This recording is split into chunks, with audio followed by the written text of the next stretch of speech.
ಮಕ್ಕಳೇ ತಾವಿಲ್ಲಿ ಗಮನಿಸ್ತಾ ಇರಬಹುದಾಗಿರುತ್ತೆ ಕರ್ನಾಟಕ ಶಾಲಾ ಪರೀಕ್ಷೆ ಮತ್ತು ಮೌಲ್ಯ ನಿರ್ಣಯ ಮಂಡಳಿ ಕಡೆಯಿಂದ ಅಧಿಕೃತವಾಗಿ ಬಿಡುಗಡೆ ಮಾಡಿರತಕ್ಕಂಥ ಒಂದು ಮಾದರಿ ಪ್ರಶ್ನೆ ಪತ್ರಿಕೆ ಅಂತ ಹೇಳ್ಬೋದಾಗಿರುವಂಥದ್ದು.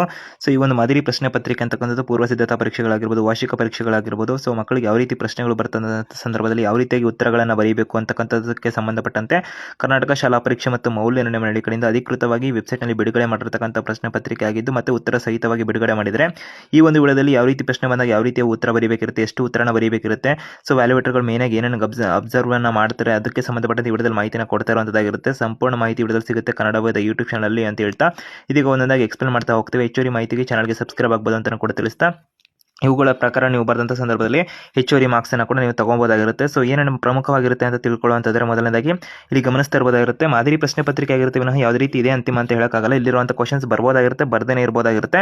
ಆದರೆ ಯಾವ ರೀತಿ ಬಂದಾಗ ಯಾವ ರೀತಿ ಬರೀಬೇಕು ಅನ್ನೋದಕ್ಕೆ ಸಂಬಂಧಪಟ್ಟಂತೆ ವಿಡಿಯೋದಲ್ಲಿ ಉತ್ತರ ಕೊಡ್ತಿರುವಂಥದ್ದಾಗಿರುತ್ತೆ ಅಂತ ಕೂಡ ತಿಳಿಸ್ತಾ ಮೊದಲನೇದಾಗಿ ಗಮನಿಸಬಹುದಾಗಿರುತ್ತೆ ಫಸ್ಟ್ ಮೇನಲ್ಲಿ ಒಂದೊಂದು ಮಾರ್ಕ್ಸ್ಗೆ 8 ಕ್ವಶನ್ಗಳನ್ನು ಕೊಟ್ಟಿರ್ತಾರೆ. ಸೊ ಅದು MCQ ಅಥವಾ ಬಹು ಆಯ್ಕೆ ಪ್ರಶ್ನೆಗಳು ಅಂತ ಇರುವಂಥದ್ದಾಗಿರುತ್ತೆ.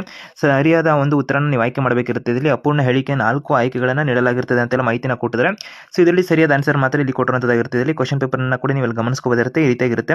ಮೈಸೂರು ಸಂಸ್ಥಾನದ ರಾಜ್ಯಗೀತೆ ಕಾಯೋ ಶ್ರೀ ಗೌರಿಯನ್ನ ರಚಿಸಿದವರು ಯಾರು ಅಂತ. ಸೊ ಅಲ್ಲಿ ಆಪ್ಷನ್ ಕೂಡ ನಿಮಗೆ ಬಂದಿರುತ್ತೆ. ಸೊ ಇಲ್ಲಿ ಆಪ್ಷನ್ ಸಿ ಅನ್ನೋದಕ್ಕೆ ಸಂಬಂಧಪಟ್ಟಂತೆ ಆನ್ಸರ್ ಸರಿಯಾಗಿರೋದಾಗಿರುತ್ತೆ. ಈ ರೀತಿಯಾಗಿ ಆನ್ಸರ್ ಅನ್ನು ಕೂಡ ನೀವು ಗಮನಿಸಬಹುದಿರುತ್ತೆ. ಸೊ ಅಲ್ಲಿ ನಿಮ್ಗೆ ಆಪ್ಷನ್ಗಳಿರುತ್ತೆ, ನೀವು ಆನ್ಸರ್ನ ಅಟೆಂಡ್ ಮಾಡಿದ್ರೆ ಸಾಕಾಗಿರುತ್ತೆ. ಸರಿಯಾಗಿ ಆಪ್ಷನ್ ಏನಿರುತ್ತಲ್ಲ ಅದನ್ನು ಮೆನ್ಷನ್ ಮಾಡಿ ನೀವು ಆನ್ಸರ್ನ ಬರೀಬೇಕಾಗಿರುತ್ತೆ. ಅದನ್ನು ಸರಿಯಾಗಿ ನೆನ್ಪಿಟ್ಕೊಳ್ಳಿ. ನಂತರದಲ್ಲಿ ಸೆಕೆಂಡ್ ಮೇನ್ ಗಮನಿಸಬಹುದಿರುತ್ತೆ ಒಂದೊಂದು ಮಾರ್ಕ್ಸ್ಗೆ 8 ಕ್ವಶನ್ ಕೊಟ್ಟಿರ್ತಾರೆ.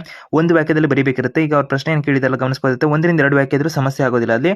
ಸೊ ಭಾರತವನ್ನು ಒಡೆದು ಆಳಲು ಬ್ರಿಟಿಷರು 1909ರಲ್ಲಿ ಸೊ ಭಾರತೀಯ ಪರಿಷತ್ ಕಾಯ್ದೆಯನ್ನು ಹೇಗೆ ಬಳಸಿಕೊಂಡ್ರು ಅಂತಕ್ಕಂಥದ್ದು ಏನು ಕೊಟ್ಟಿದಾರಲ್ಲ ಉತ್ತರ ಎಷ್ಟಿದೆ ನೋಡಿ ಗಮನಿಸಬಹುದು.